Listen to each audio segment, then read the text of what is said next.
سلطان محمود غزنوی کے دربار میں سائلوں کی بھیڑ لگی ہوئی تھی کہ ایک شخص حاضر ہوا اور عرض کرنے لگا، حضور، میری شکایت نہایت سنگین ہے اور کچھ اس قسم کی ہے کہ میں اسے برسر دربار سب کے سامنے پیش نہیں کر سکتا۔ سلطان یہ سن کر فوراً اٹھ کھڑے ہوئے اور سائل کو خلوت خانے میں لے جا کر پوچھا کہ تمہاری کیا شکایت ہے؟ سائل نے عرض کیا کہ حضور، ایک عرصے سے آپ کے بانجے نے یہ طریقہ اختیار کر رکھا ہے کہ وہ مسلح ہو کر میرے مکان پر آتا ہے، مجھے مار پیٹ کر باہر نکال دیتا ہے اور خود جبراً میرے گھر میں گھس کر میری گھر والی کے ساتھ زیادتی کرتا ہے۔ غزنی کی کوئی عدالت ایسی نہیں جس میں نے اس ظلم کی فریاد نہ کی ہو، لیکن کسی جگہ مجھے انصاف نہ ملا۔ ہر کوئی آپ کے بانجے کا سن کر چپ کر جاتا ہے، لہٰذا جب میں ہر طرف سے مایوس ہو گیا تو آج مجبوراً آپ کے پاس انصاف کے لیے حاضر ہوا ہوں۔ آپ کی بیلاگ انصاف پروری پر یاد رسی اور رعایا سے محبت پر بھروسہ کر کے میں نے اپنا حال عرض کر دیا ہے۔ خالق حقیقی نے آپ کو اپنے مخلوق کا محافظ و نگہبان بنایا ہے۔ قیامت میں رعایا اور کمزوروں پر ظلم کی وجہ سے آپ خدا قہار کے روبرو جوابدہ ہوں گے۔ اگر آپ نے میرے حال پر رحم فرما کر انصاف کیا تو بہتر ہے، ورنہ میں اس معاملے کو اللہ کی عدالت کی سپرد کر کے انصاف کا انتظار کروں گا جو سب کو انصاف دینے والا ہے۔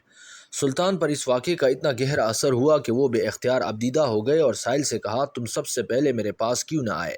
تم نے ناحق اب تک یہ ظلم کیوں برداشت کیا؟ سائل نے عرض کیا، حضور، میں کافی عرصے سے اس کوشش میں تھا کہ کسی طرح بارگاہ سلطانی تک پہنچ جاؤں، مگر آپ کے دربانوں اور چوبداروں کی رکاوٹ نے مجھے آنے نہ دیا۔ میرا خدا ہی جانتا ہے کہ آج بھی کس تدبیر سے یہاں تک پہنچا ہوں۔ سلطان نے سائل کو اطمینان اور دلاسا دے کر تاکید کی کہ اس ملاقات اور گفتگو کا کسی سے ذکر نہ کرنا، اور اب جس وقت بھی وہ شخص دوبارہ تمہارے گھر آئے اسی وقت مجھے اس کی اطلاع کر دینا۔ میں اس کو ایسی عبرتناک سزا دوں گا کہ آئندہ دوسروں کو ایسے مظالم کرنے کی جرت نہ ہو سکے گی۔ سائل نے عرض کیا، حضور، مجھ جیسے غریب کے لیے یہ کیسے ممکن ہو سکے گا کہ جب چاہوں بلا کسی مزاحمت کے خدمت سلطانی میں حاضر ہو جاؤں اور مطلع کر سکوں۔ سلطان نے یہ سن کر دربانوں کو طلب کیا اور سائل کو ان سے روشناس کرا کر حکم دیا، یہ شخص جس وقت بھی آئے ہمارے پاس پہنچا دیا جائے اور کسی طرح کی مزاحمت نہ کی جائے۔ اس ملاقات کے بعد 2 راتیں گزر گئی مگر سائل نہ آیا۔ سلطان کو تشویش ہوئی کہ نامعلوم اس غریب کو کیا حادثہ پیش آیا ہوگا۔ وہ اسی فکر میں پریشان تھے کہ تیسری رات کو سائل دوڑتا ہوا آستانہ شاہی پر پہنچا۔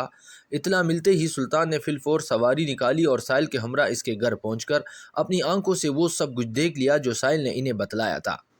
کمرے میں شمع جل رہی تھی۔ سلطان نے شمع گل کر دی اور خود خنجر نکال کر اس بد کردار کا سر اڑا دیا۔ اس کے بعد شمع روشن کرائی۔ مقتول کا چہرہ دیکھ کر بے ساختہ سلطان کی زبان سے نکلا الحمدللہ، اور پھر سائل سے کہا کہ پانی لاؤ۔ سائل جلدی سے پانی لایا تو سلطان نے پانی پی کر سائل سے کہا کہ اب تم اطمینان سے اپنے گھر میں آرام کرو، انشاءاللہ اب کبھی بھی تمہیں کوئی تکلیف نہ پہنچے گی۔ میری وجہ سے اب تک تم پر جو ظلم ہوا، خدا کے لیے اس کے لیے مجھے معاف کر دینا۔